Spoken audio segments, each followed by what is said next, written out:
For more than 3 decades, the Eisenhower Fellowship's Board of Trustees has awarded the annual Dwight D. Eisenhower Medal for Leadership and Service to prominent global leaders who exemplify President Eisenhower's commitment to peace, prosperity, and enhancing international understanding.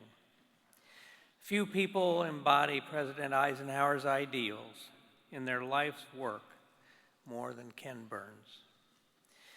As our nation nears its 250th anniversary, we honor our extraordinary artistic accomplishments in chronicling the story of America through your iconic documentary films and television programs. The late, great historian Stephen Ambrose once wrote, "More Americans get their history from Ken Burns than any other source." Many of your films resonate with their relevance to our own work and the mission of the Eisenhower Fellowships. Your seminal historical works on World War II, the Civil War, the Vietnam War, the U.S. and the Holocaust, your cultural films on jazz and baseball, on country music, on the Mayo Clinic, your biographies of notable American historical figures, Benjamin Franklin, Muhammad Ali, Ernest Hemingway, to name 3. Your work consistently takes viewers deep inside the backstories that, taken together, tell the real epic story of our country. In all of these, you have honored President Eisenhower and his life's work. For his extraordinary artistic achievements, his richly reported documentaries chronicling the history and culture of our country, and for the profound and public service in deepening our understanding of the forces and the people that have helped shape our nation, I am proud to present the 2026 Dwight D. Eisenhower Medal for Leadership and Service to Ken Burns. Ken, please join me.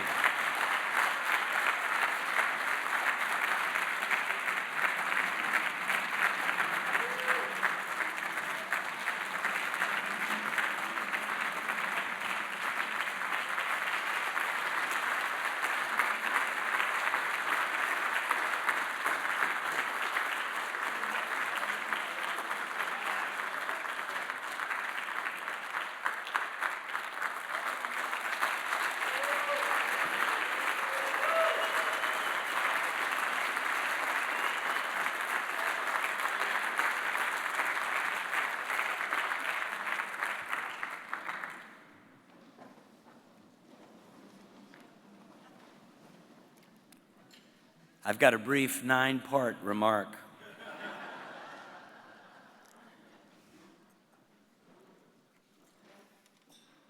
Mr. Secretary, Governor Whitman, Susan, Claire Marie, congratulations.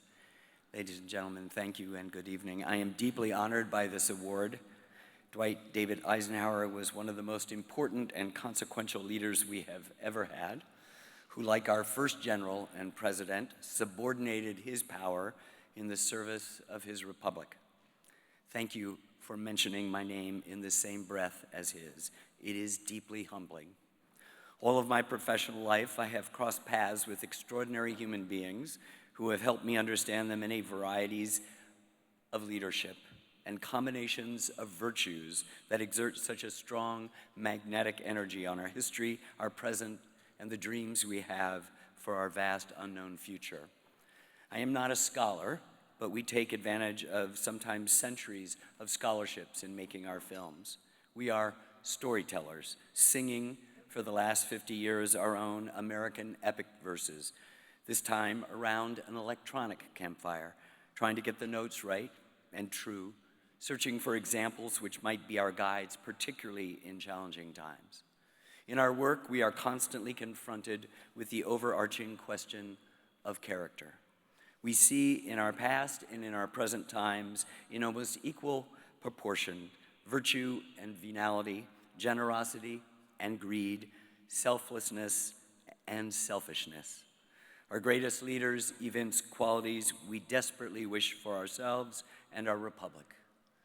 Qualities like humility, wisdom, vision, distance in his eyes, as Stuart Udall told us TR had, hope, honesty, the willingness to take responsibility for failure, courage, empathy, and insight into the larger mysteries of human affairs. Permit me, if you will, to sing for my supper tonight a few verses about a couple of the remarkable people I feel I've gotten to know over the last 50 years. They are monuments to the great and inspiring pageant we call American history. Listen, listen. One drowsy summer afternoon in 1908, in the fifth-floor offices of the law firm of Carter, Ledyard, and Milburn at 54 Wall Street and Manhattan, the junior clerks were idly talking about their dreams for the future. Most hoped to become partners one day. But one clerk had far bigger dreams. He didn't plan to practice law for long, he said. Instead, he intended to go into politics and eventually become president of the United States. The speaker was just 25 years old. He was then considered a charming lightweight, an enthusiastic dancer and golfer. He had been an undistinguished student and was now a completely indifferent lawyer. But no one laughed. His name, after all, was Franklin Roosevelt. 28 summers later, in 1936, that same once distracted law clerk was in the Black Hills of South Dakota. He was now, in fact, as he had brashly predicted he would be, the President of the United States. He was struggling, now with a kind of focus and energy no one could have predicted, and in spite of the after effects of infantile paralysis that had left him unable even to stand unaided, to lift his country out of the greatest economic cataclysm in history. The president was there in South Dakota to offer some extemporaneous remarks from the open touring car at the unveiling of the massive head of Thomas Jefferson, the second to be carved out of Mount Rushmore. George Washington's image had been dedicated 6 years earlier. The future faces of Abraham Lincoln and FDR's fifth cousin, Theodore Roosevelt, were unfinished, indistinct, and unformed in the hard rock.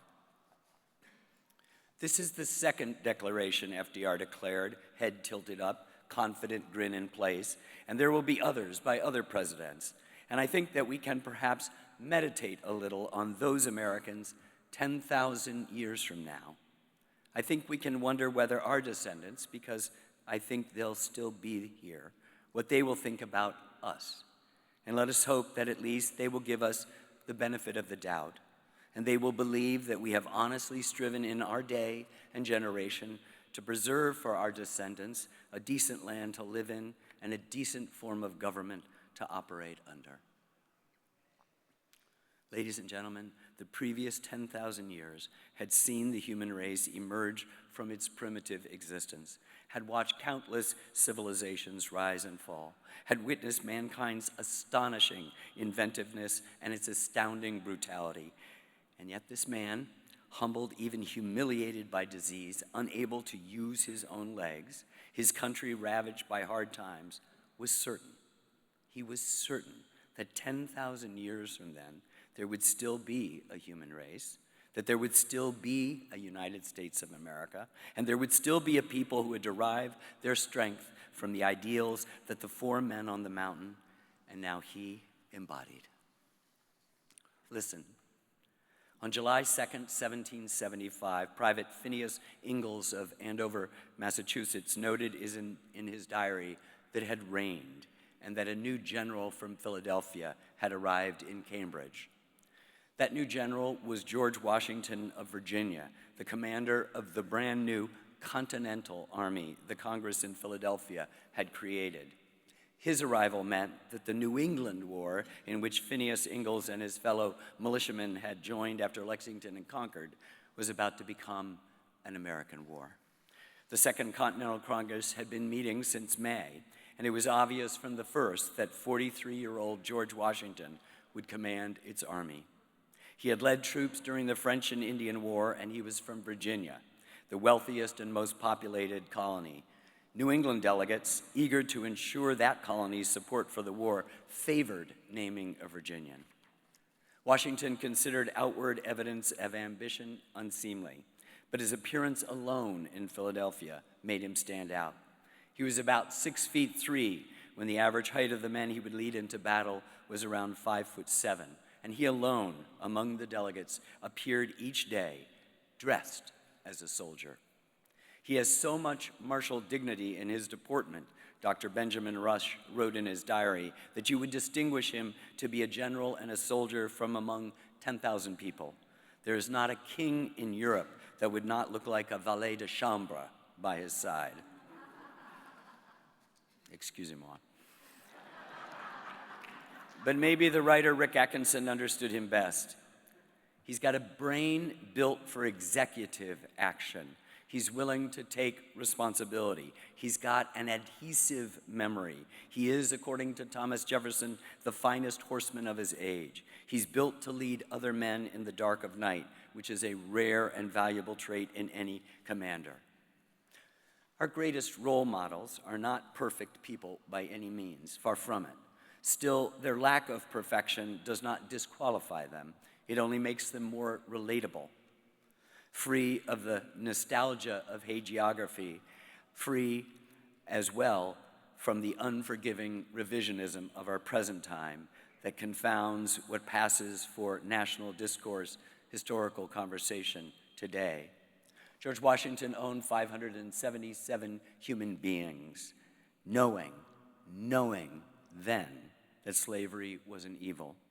You can't square that circle, Atkinson likes to say, and you can't. You cannot. Washington also made a series of tactical errors on the battlefield, losing ignominiously at the biggest battle of the war, the Battle of Long Island, and later, near here, at Brandywine.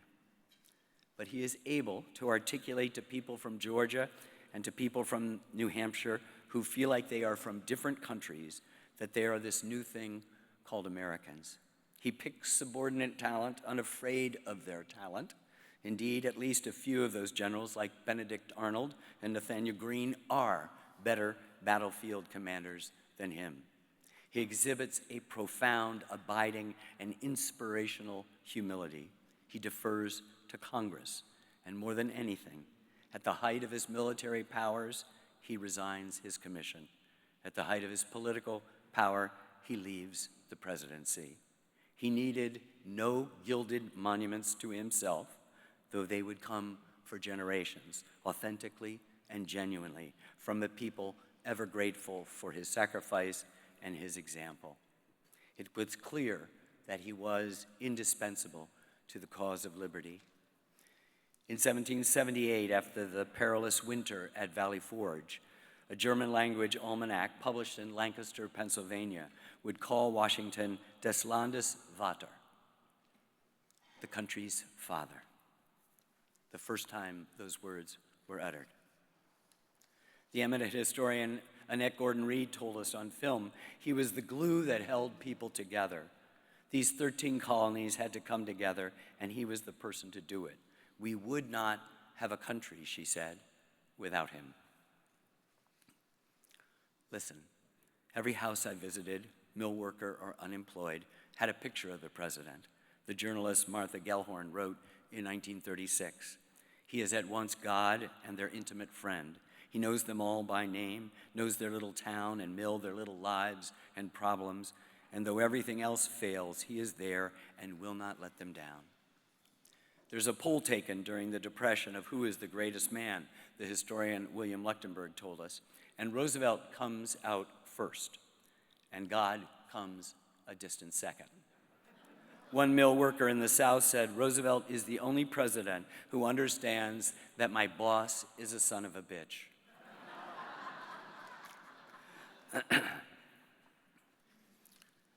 On the evening of June 27, 1936, Franklin Delano Roosevelt traveled to Franklin Field here in Philadelphia to accept his party's nomination for a second term as President of the United States. My longtime collaborator, the writer Jeffrey Ward, described the moment for us in our film on the Roosevelts. They drove into the stadium. People went crazy. The bands played. He got out of his car, out of sight of the cameras, of course, and started toward the back entrance to the stage. His son Jimmy was carrying his speech and holding his father's arm, and his bodyguard was on the other side. And somehow, they got jostled. The lock on his brace opened, and he started to go to the ground, and Jimmy dropped the speech. The bodyguard grabbed him before he actually hit the ground, but the crowd back there saw everything. And Roosevelt said, "Clean me up, goddammit." He managed to get onto the stage and put his speech back together. He said it was the most frightful 5 minutes of his entire life. He then gave one of the greatest speeches of his administration. Listen, governments can err, Roosevelt said toward the end of that speech. Presidents do make mistakes, but the immortal Dante tells us that the divine justice weighs the sins of the cold-blooded and the sins of the warm-hearted with different scales. Better the occasional faults of a government that lives in a spirit of charity than the consistent omissions of a government frozen in the ice of its own indifference. There is a mysterious cycle in human events. To some generations, much is given. Of other generations, much is expected. This generation of Americans has a rendezvous with destiny. That generation's rendezvous with destiny would not be complete until the Allies, led by General Dwight David Eisenhower, beat back the forces of fascism in the greatest war in history, an event totally dependent on the bravery and courage of those that fought and the leadership of those who saw it through to the end. The greatest amphibious invasion in history began just after midnight on June 6, 1944. General Eisenhower had sent out these words: "Soldiers, sailors, and airmen of the Allied Expeditionary Force, you are about to embark upon the great crusade towards which we have striven these many months. The eyes of the world are upon you. The hopes and prayers of liberty-loving people everywhere march with you." Those liberty-loving Americans woke up on June 6th to newspaper headlines and radio bulletins. It was the news that they'd been waiting for. But there were no further details, no live radio reports from the beaches. No one knew where their sons and brothers and fathers had landed or how those landings were going. Here in Philadelphia, the mayor gently tapped the Liberty Bell for the first time in more than a century. In New York, traders on the stock exchange observed 2 minutes of silence and then went back to work, sending the Dow Jones average soaring 142 points to a new high for the year. Major League Baseball canceled all games. Everywhere, church bells rang, calling people to prayer. They knelt or bowed their heads in factories and schoolrooms and in public parks. That evening, President Roosevelt spoke to the country. "Almighty God, our sons, pride of our nation, this day have set upon a mighty endeavor, a struggle to preserve our republic, our religion, and our civilization, and to set free a suffering humanity. Lead them straight and true. Give strength to their arms, stoutness to their hearts, steadfastness in their faith. They will need thy blessings. Their road will be long and hard, for the enemy is strong. He may hurl back our forces. Success may not come with rushing speed, but we shall return again and again, and we know that by thy grace and by the righteousness of our cause, our sons will triumph." Let us tonight continue to renew our dedication to this American project. Let us cast aside pretenders, savor the lessons of those who came before, and commit, as FDR did, to another 10,000 years. Thank you.